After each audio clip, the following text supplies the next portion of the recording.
Today we'll be working in my workbook called Esther, and this is on the whole book of Esther. It's a very, very good book to both to read and to teach.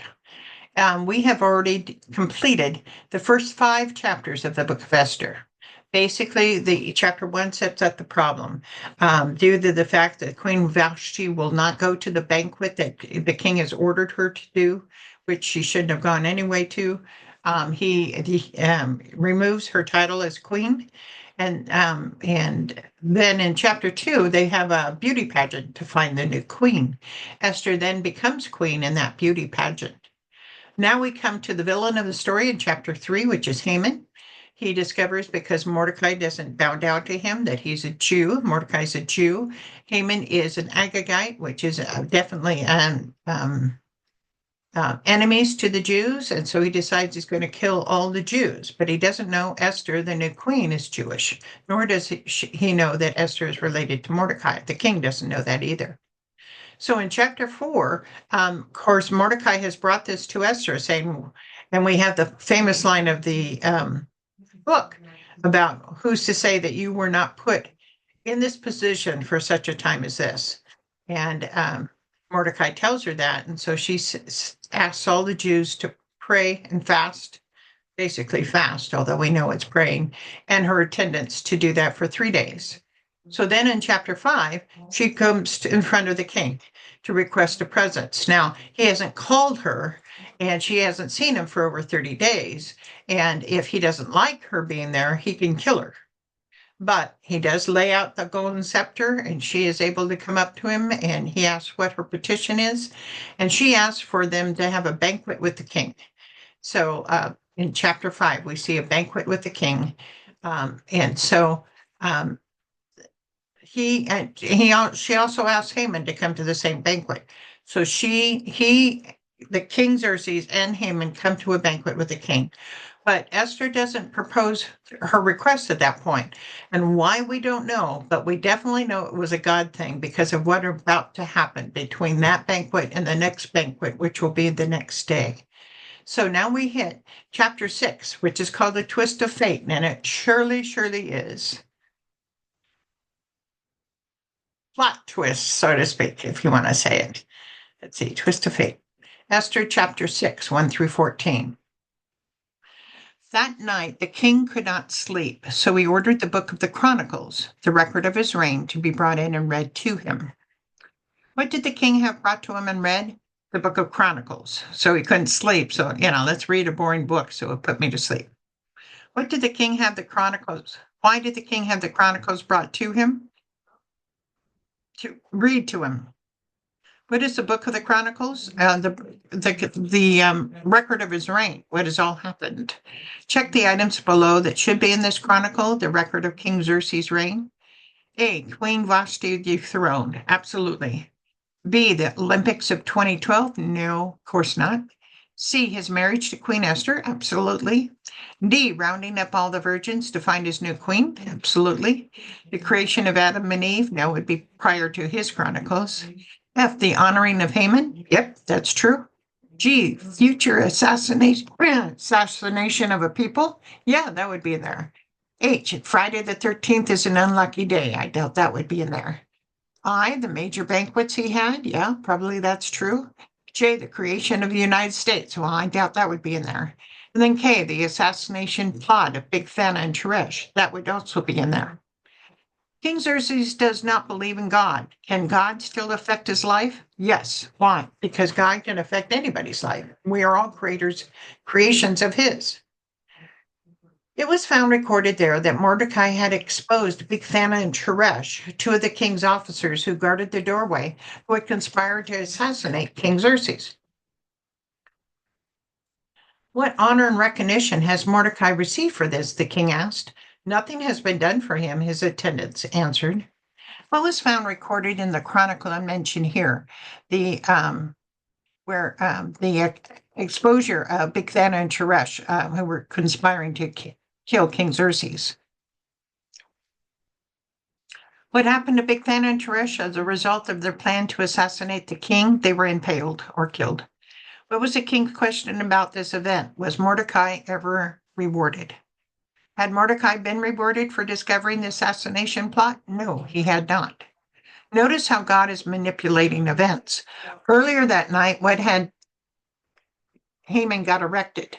A pole for to kill Mordecai.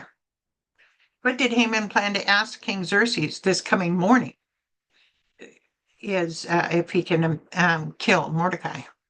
Yet between Haman's erecting the impaling pole to punish Mordecai and asking the king to have Mordecai punished, the king can't sleep and has the annals read and finds Mordecai has not been rewarded for discovering the assassination plot hatched by Bigthana and Teresh.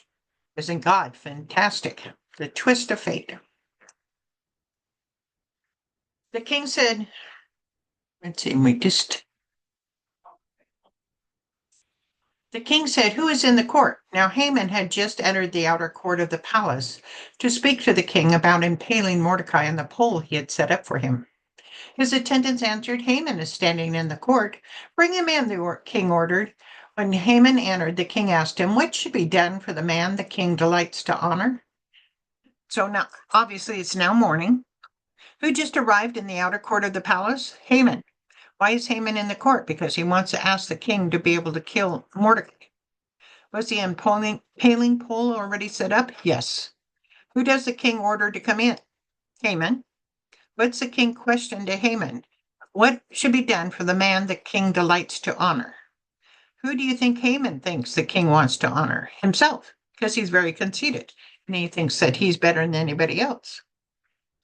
Now Haman thought to himself, "Who's there that the king would rather honor than me?"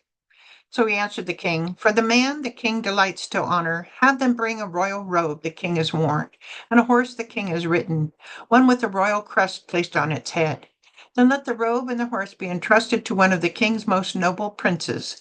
Let them robe the man the king delights to honor, and lead him on the horse through the city streets, proclaiming before him, 'This is what is done for the man the king delights to honor.'"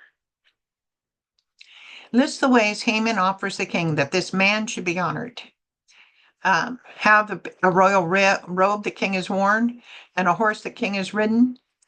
Then let the robe, robe the man and lead him through the streets. Who does Haman think the king wants to honor? Himself. Who will be leading the horse through the city streets? A noble. "Go at once," the king commanded Haman. "Get the robe and the horse and do just as you suggested for Mordecai the Jew, who sits at the king's gate. Do not neglect anything you've recommended." So Haman got the robe and the horse. He robed Mordecai and led him on horseback through the city streets, proclaiming before him, "This is what's done for the man the king delights to honor." Does the king know Mordecai's nationality? Yes, he knows he's a Jew. Does the king know where to find Mordecai? Yes, he's always at the king's gate. And where is Mordecai? At the king's gate.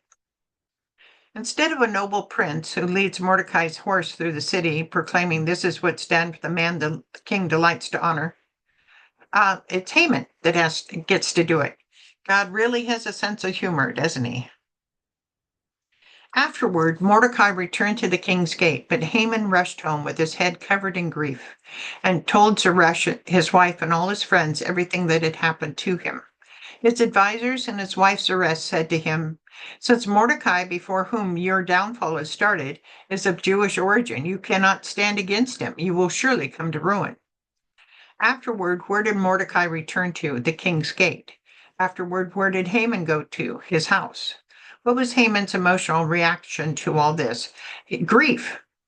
Did Haman share his feelings with his wife and friends? Yes, indeed, they did. And complete the sentence in number 5. Since Mordecai, before whom your downfall has started, is of Jewish origin, you cannot stand against him. You will surely come to ruin. And while they were still talking with him, the king's eunuchs arrived and hurried Haman away to the banquet Esther had prepared. Who's still talking with Haman when the eunuchs arrive? His friends and his family. Who escorted Haman to Esther's banquet? The eunuchs. Who else will be at Esther's banquet? King Xerxes and Esther. What is still erected outside? The paling pole. At this time, who knows about the reason for the pole? Haman. Zeresh, and Haman's friends. And we come to the end of this chapter and see if we can answer the crossword here. My answer is in front of me in case I forget. Who is Haman's wife? Zeresh. Number 5, who entered the court early in the morning? Haman. Number 6, what animal would the man the king delights to honor ride? Horse. The 7 read the Chronicles because he couldn't sleep. 1 down, another name for a record of the chronicle of the king's reign, which is Chronicles. Chronicles, yes. Whose banquet was Haman going to? Esther's. And who exposed the assassination plot of Bigthana and Teresh? Mordecai. Okay, that's the end of this chapter. I hope you enjoyed it. Thank you.